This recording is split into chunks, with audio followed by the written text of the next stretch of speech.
Hello everyone, Alex RC Freak here coming at you with another video on the Losi Super Baja Ray rear axle differential. So it is not locked in the rear end. So anyway, this differential, it feels really gritty and really stiff, like something's not right in it stiff. So there's 4 flat taper head screws, 2.0 millimeter. It's easier to use a screwdriver on these to make sure they don't strip out and stuff like that. I'm going to be loosening these real quick. Okay, so hopefully you guys can see that okay. I'm going to bring this over hopefully without tipping it over. I mean, probably a little bit tricky to do. So I'm going to bring you guys in. So I'm just going to open this up on camera. This is literally the first time I just loosened them. That's all I did. So I'll show you how dry they are. This is me opening it up. Now it's a little bit snug fitting. It's a little abnormally tight. Just gotta be careful.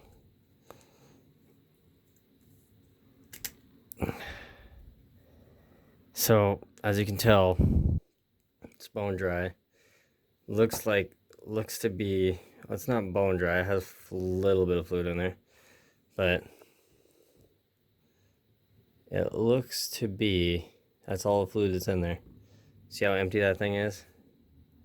It's pretty empty now. Feels like 200,000 weight. Yeah, it feels like 200K. No, I take that back. It might be like 500K. It's pretty thick, I will say that. But something's weird with these shims. Like, they're just... So basically what you got here is you got a shim on the outside. You got one of these shims on the outside. They're all the same on all the differentials, exactly the same. Because that's how they usually are. They ain't going to be different. I'm telling you that right now as a promise. On this vehicle specifically. So you got this round shim. Okay. You got this shim. Like that. Then you got this round shim.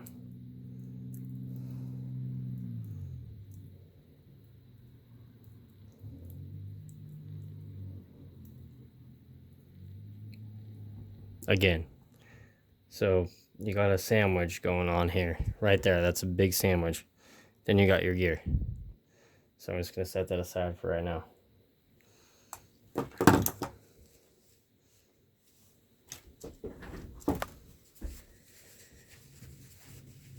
Okay, so I'm going to take my parts. This is my going in the solvent tank parts washer thing. So I'm going to set it right there. So I'm going to take this gear, set it right there. Now, with this gasket here, you got a little bit of residue on this gear here. Now there's stuff I don't wash. I don't wash this shim. I don't wash the O-ring behind it. I usually don't wash these drive cups unless they absolutely need it. But you can take this pin out. These needles are a little dirty. So anyway, pop this out. I don't wash the bearing, obviously. I am going to wash this drive cup just because it's big enough. If it's too small, I won't, unless they absolutely need it. But this shim and O-ring, I don't wash those in the parts. And then there's a little bit of gasket material on this ring gear. Now it's Mod 1 teeth. Just take it, scrape it off, and wipe it off in your rag. That's what I do. So, and you stick that in the parts cleaning area. So that's what I'm going to do. I'm basically just going to stick all the parts that I'm cleaning in there so you guys can see that. Now, with this gasket here, you want to be very careful. I mean, very careful. So kind of go around, get it started, and just kind of work it around. And just kind of do this. Okay? So you just basically want to have the diff cup here and just do this as you're working that gasket around very gently. Now it does take some time and it does take some patience. And sometimes you can get it popped off. Sometimes it'll, you know, give you a little bit of headache. Like this one's starting to give me a little bit of headache. Now if it gives you too hard in one spot, to get off, start or go around the other way. Just kind of take a break from that spot for a minute. Like work it, you know what I'm saying? Very carefully so you don't have to replace that seal. And you know, that way it saves you time. Also use a X-Acto knife blade, which would work very well. But you just gotta kind of be careful, very gentle, just like that. There you go. See, undamaged. Whoops, drop it.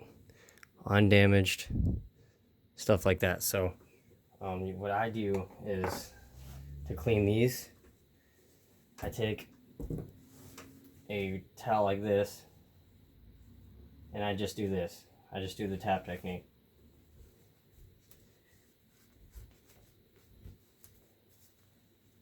And that's all I do. That's all I do to clean the gasket, is just do that and set that aside. Yeah, this rig's dirty, so just don't hate me. I know what you guys are thinking in the camera, probably. You're like, well, that rig's really dirty. So then you just pop your guts out like that. Pop your guts out like so. Then you can try to pop out your center drive gear. I'm gonna do that off camera. So basically, like I say, the same thing. You got these washers now. You can do this thing called lapping the washers, and it'll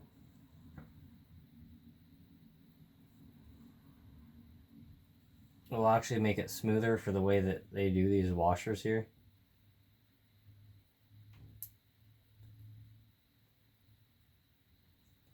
Now this one was actually built wrong out of the box, if you notice. So let me show you how the bottom of the diff cup was. So you got the round washer here.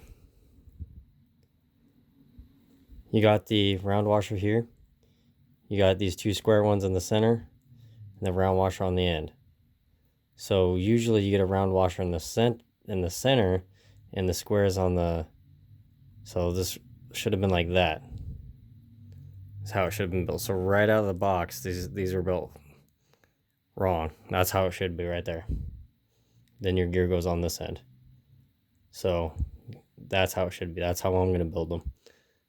That's the right way. Just saying.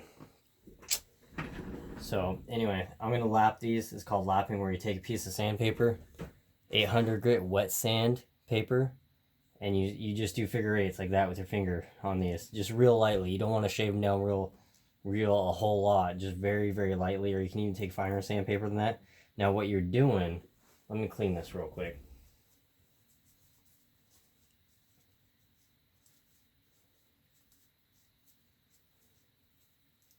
So now, not every one of them need it. You can go off by how they feel. But so what you're doing when you're called lapping the shims, and it's mainly on Losi vehicles you need to do this, or you can choose. But see how this side's smooth? Since this is a stamped piece of metal. And see how this side has little grooves in it? It has like, you can feel, I know you can't feel this through the camera, but you can feel like little ridges, like little like pieces of metal shards going in there, and that's going to slow up the smoothness of the diff. So I'm just going to lap them, and you just do the little figure eights, you know, like that on some sandpaper, and you wet sand them, and you just do that, and that's what I'm going to do. And it really does. It helps out your differentials considerably. So I don't ever wash the cross pins. I just wash the gears. I don't ever wash the shims either. I could. These are big enough to wash, but I don't do it.